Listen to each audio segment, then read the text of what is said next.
Hello everyone, welcome to my channel. Please subscribe and hit the bell icon. Eric agonizes over Hope's involvement as Deacon and Sheila tie the knot. All products and services featured are independently chosen by editors. However, soaps.com may receive a commission on orders placed through its retail links, and the retailer may receive certain auditable data for accounting purposes. At El Giardino, Finn looks bewildered as Sheila hugs him and gushes about him making it to her wedding. "You are my beautiful, beautiful boy." Finn says he thought they were having their wedding at the beach. Sheila says they changed their minds. Deacon tells Finn that he has to wait for his pizzas anyway. "Why don't you just stay?" Sheila grins. "Yes, please stay. This was meant to be." At the Cliff House, Lamb and Steffi laugh over the girls making sock puppets of them. Steffi loves when Kelly and Beth are together. She also loves how it's making her forget about Sheila and Deacon's wedding today. Steffi says if Deacon was smart, he'd call off the wedding. It would save him pain and misery down the line. Liam wonders if it's happening right now. Steffi doesn't know. She says Finn told her they wanted to have it on the beach. She's already looked in case it's happening right below them. Sheila wants nothing more than to have Finn at her wedding. At the Forrester mansion, Brooke hugs Eric, and he thanks her and Ridge for checking in on him. He asks if it's true that Deacon and Sheila are getting married today. Ridge grunts that bad news travels fast.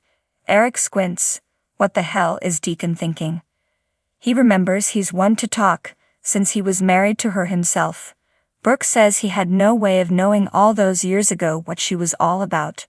Ridge says Deacon's going in with eyes wide open. He knows exactly what Sheila did to their family, and it doesn't seem to matter. Eric asks how Hope's doing with all of this. Brooke says her daughter loves her father and is over there supporting him right now. Eric gulps. "You didn't try to talk her out of it." Brooke relays that she thinks there may be a change in Sheila because of her father's influence. Ridge says this is ridiculous. If Hope thinks Sheila has changed, that's not just concerning, it's dangerous. At the Cliff House, Lamb thinks it was nice of Finn to pick up the pizza. Steffi says Kelly loves Deacon's specialty pizza. Lamb finds it ironic that Finn's going to the restaurant on today of all days. Steffi shrugs that at least he doesn't have to worry about running into Sheila. At the wedding, Deacon tells Finn that Tom will make the ceremony short and sweet. "You do remember Tom, don't you?" Finn does. Deacon chuckles about the coincidence that Tom turned out to be inefficient. Tom pipes up that he's worn many hats in his past. Sheila asks Finn again to stick around for the vows. He and Hope exchange a glance. Finn stammers, "Sure." Sheila makes her way back to the altar and Tom talks about fate working in mysterious ways. He saw the passion and care Deacon had in saving Sheila's life. "You too, Finn. They're both amazing men." Tom sees Sheila's passion and love for Deacon and Finn as well. He knows a little bit about her past, but all of them standing there believe in the power of second chances. At the Forrester mansion, Eric agrees with Ridge. It's dangerous for Hope to buy into this idea that Sheila's changed. Brooke argues that she's just supporting her father. She did talk to her about it. Eric's flummoxed when she reveals that Hope is standing up for Sheila. Ridge thinks she should just walk away like Finn did. Brooke thinks there's a part of Finn that would like to be there. Ridge promises Finn will be nowhere near that wedding. At the Cliff House, Lamb asks how Finn is really doing, knowing his birth mother, Tim, is getting married today. Steffa is not entirely sure, but she does know one thing: Finn understands why he can't make an appearance at the wedding today. At the wedding, Tom tells Deacon and Sheila it's time for them to speak their vows. Deacon wants to speak from the heart and tells his bride she came into his life like a hurricane and turned it upside down in the best possible ways. He goes on about redemption and second chances. He's had quite a few of them, but most important is a second chance to be with the woman he loves. Sheila talks about miracles. She is there getting married to Deacon. She has Hope as her maid of honor, and her son Finn there to share in her wedding day. My heart has never been so full. Deacon has always stood by her no matter what and makes her a better person. You complete me, and all I've ever wanted, I have right now.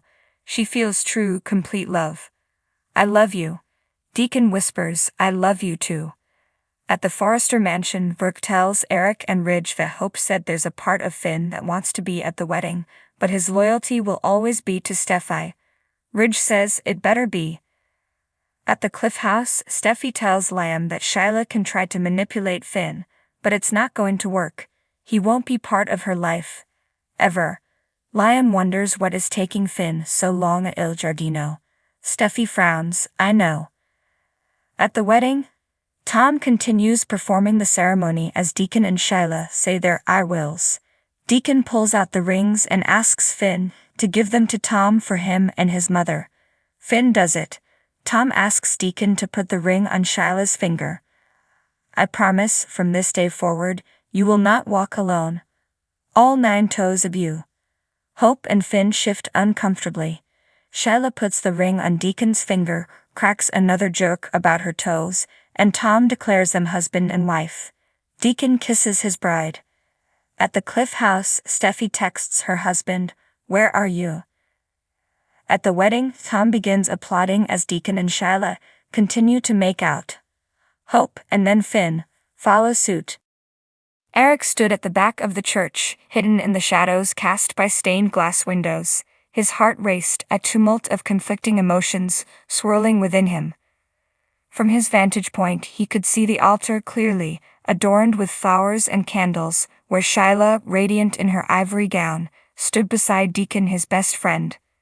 The sanctuary was filled with friends and family, all gathered to witness the union of Deacon and Sheila. Eric's mind drifted back to when they had first met, Sheila's infectious laughter mingling with Deacon's easy charm. They had been a trio of inseparable friends, navigating the trials and joys of life together. But now, as he watched them exchange vows, Eric felt a pang of something he couldn't quite define. Was it jealousy, regret, or perhaps it was the bittersweet realization that things would never be the same again? Sheila's decision to marry Deacon had thrown their once harmonious trio into disarray. He remembered the day Sheila had excitedly told him about Deacon's proposal. Her eyes had sparkled with happiness, her voice filled with love. Eric had congratulated her with a forced smile, masking the turmoil churning within him. He had always harbored feelings for Sheila, feelings he had never dared to voice, especially after witnessing how perfect she and Deacon seemed together. Now, as the ceremony neared its climax, Eric struggled to contain the storm of emotions raging within him. Should he have spoken up sooner? Should he have confessed his feelings to Sheila, risking their friendship for a chance at something more? But it was too late now. Sheila was Deacon's bride, and Eric could do nothing but watch from the sidelines. The priest's voice echoed through the church as he pronounced Deacon and Sheila husband and wife. Applause erupted, mingling with the joyous peal of bells. Eric forced a smile, clapping along with the rest of the guests, though his heart felt heavy.